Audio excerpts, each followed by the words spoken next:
Sebelum kita belajar, marilah kita berdoa terlebih dahulu. Coba, kedua siapa?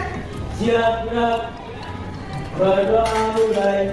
Bismillahirrahmanirrahim. Apakah mana yang sudah siap untuk belajar hari ini? Siap, Bu.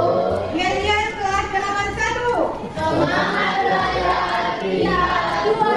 Baik, dibawakan terlebih dahulu ya. Mancika, Surya, Asi, Moza, ya. Pelajaran kita minggu kemarin apa nana ibu semuanya? Bereksplanasi tentang pengertian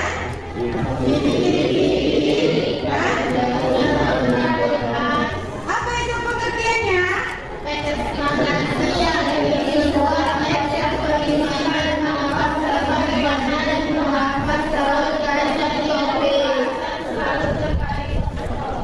Ya, bagus. Kemudian ciri-ciri dan eksplanasi.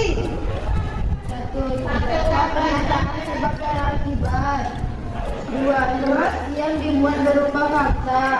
Tiga, membuat pengetahuan berupa keinginan atau ilmiah. Empat, setelah suatu peristiwa kejadian. Lima, struktur terdiri dari tiga bagian, yakni kenyataan umum, sebab akibat, dan interpretasi. Ya, bagus. Materi pembelajaran kita hari ini adalah pertama, pengertian teks eksplanasi. Yang kedua, ciri-ciri teks eksplanasi. Yang ketiga, menyimpulkan teks eksplanasi.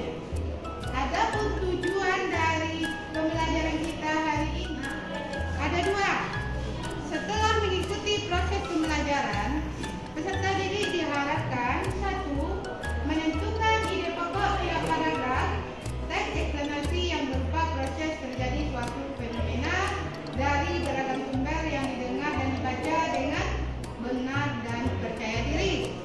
Yang kedua, meringkas teks eksplanasi yang berupa proses terjadinya suatu fenomena dari beragam sumber yang didengar dan dibaca dengan baik dan percaya diri. Baik anak-anak ibu semuanya, jika kalian belajar hari ini dengan baik, kalian perhatikan dengan baik, maka kalian akan bisa mencari ide pokok dalam teks eksplanasi, kemudian dapat menyimpulkan teks eksplanasi. Penilaian kita hari ini adalah pertama, penilaian sikap kalian dalam berdiskusi, sikap ya. Kemudian yang kedua, penilaian keterampilan kalian dalam mencari ide pokok, kemudian dapat menyimpulkannya. Yang ketiga, keaktifan kalian dalam berkelompok. Dan lihat tayangan video sebelah. Jadi coba kalian simak videonya ya.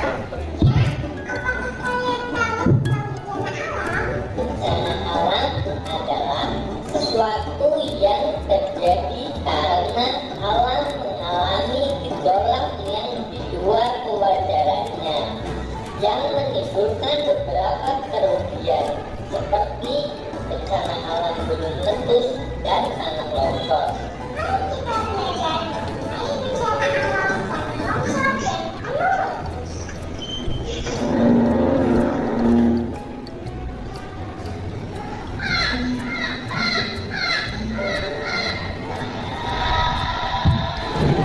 Adakah yang tahu tentang siapa yang ditampilkan di depan?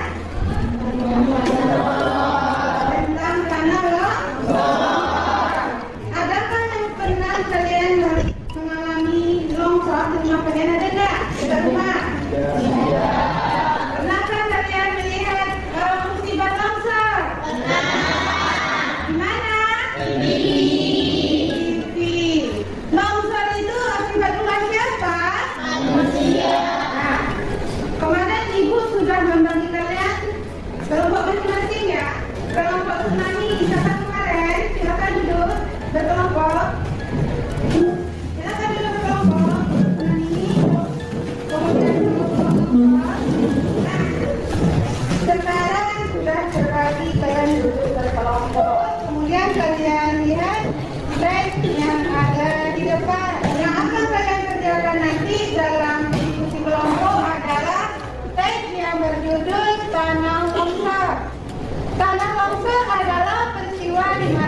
terjadinya pergerakan tanah karena adanya pergerakan massa, batuan atau gumpalan besar tanah. Penyebab tanah longsor itu sendiri dikasihkan menjadi dua faktor, yaitu pendorong dan faktor pemicu. Terjadinya tanah longsor ini sangat cepat dan sulit untuk menghindar jika kita berada di tempat yang terjadi longsor tersebut. Ini adalah sebuah contoh baik eksplanasi ini akan saya kerjakan di lembar LKPD. Nanti akan mencari ide pokok di setiap paragraf, kemudian menjadikan sebuah kesimpulan. Ibu akan membagikan LKPD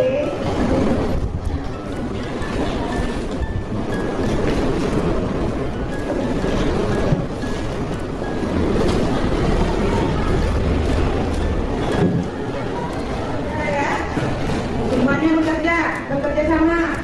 Coba kelompok keempat siapa yang membuat ide pokok? Coba kelompok longsor siapa yang membuat kesimpulan sana?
Ikuti apa yang Ibu bacakan, ya.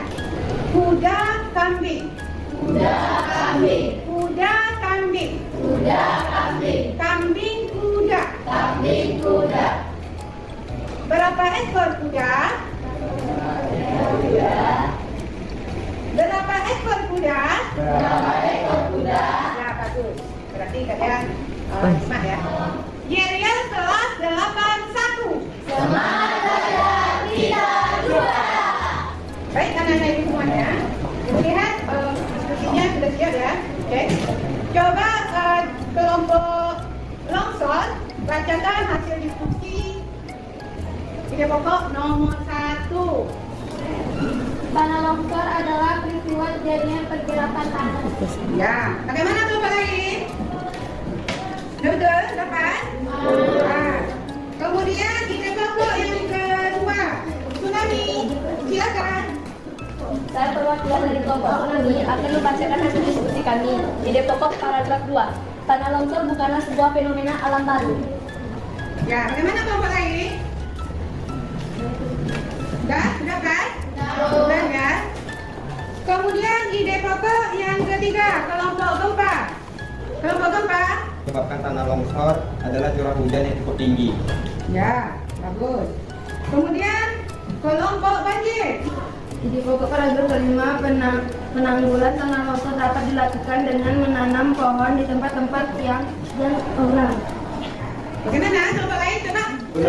Penanggulangan tanah longsor dapat dilakukan dengan menanam pohon di tempat yang curam. Ya, bagus.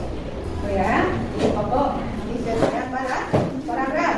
Kemudian kita masuk ke ringkasan.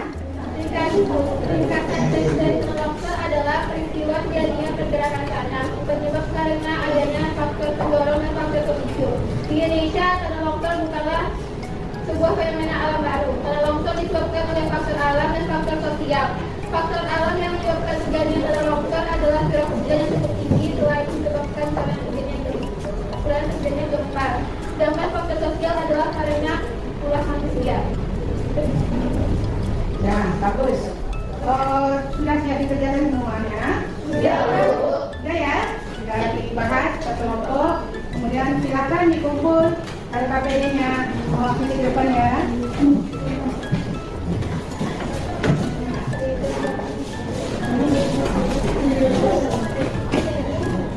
Lihat ada beberapa yang sudah lengkap jawabannya di pokok. Coba ya, kalian simak ya. Di paragraf ide pokok pertama itu karena longsor adalah peristiwa terjadinya pergerakan tanah. Kemudian paragraf kedua, tanah longsor bukanlah sebuah fenomena alam baru. Paragraf ketiga, faktor alam menyebabkan terjadinya tanah longsor adalah curah hujan yang cukup tinggi.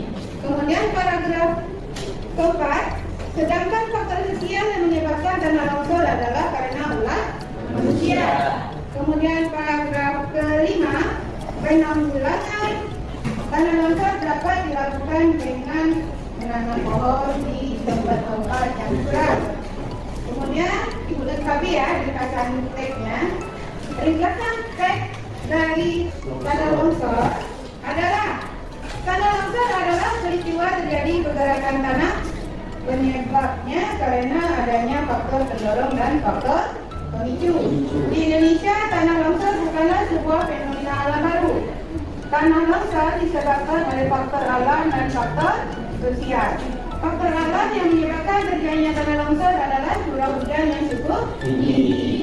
Selain disebabkan karena terjadinya gempa, sedangkan faktor sosial adalah karena ulah manusia. Baik anak-anak itu semuanya, Ibu lihat ya hasil diskusi kalian ini. Lihat kelompok longsor ya, itu nilainya paling tinggi. Nah, nilainya dapat 92 ya.